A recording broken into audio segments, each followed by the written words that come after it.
Miarabatsika tompoko hanolotra hira fitiavana ray tsara be.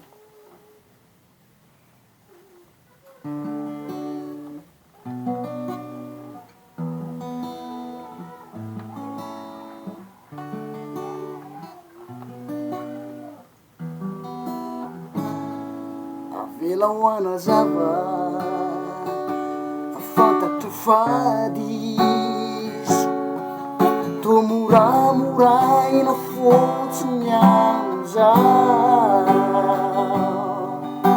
ny saiko lasa dalano ianao tsy mafo tsy zarakanao zany de sanatry de reny no natezitranao ka natonganao hivadika toy zao tena nititany ny foiray anao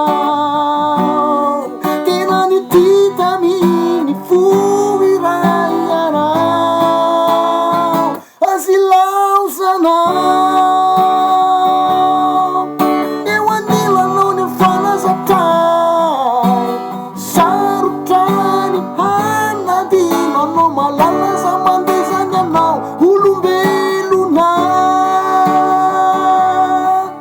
mety hanampandesonatsinay mba hamindrao fo raha azonao atao azy laozanao fa mbola tena tianao.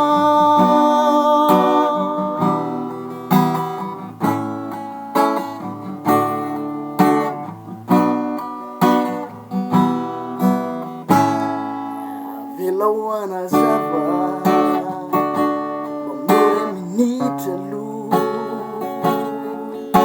tsy vitako tako ahoana ny aina raha tsisy anao mandany fo tsy akeny say hoe hisaraka aminao dorovana mivalan-ketraka azy laozanao eo anilanao ny fanazatay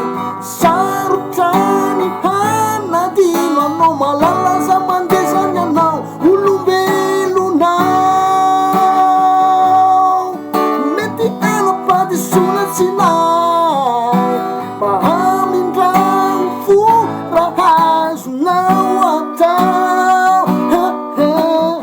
azy laozanao fa mbola tena tianao.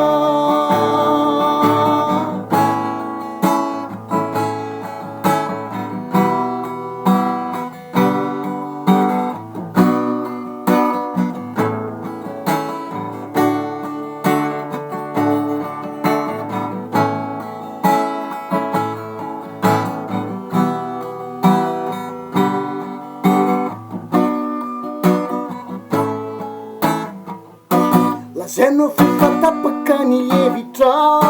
tsy niala nenina fa tonga tena andao sao lay tsorarinikeo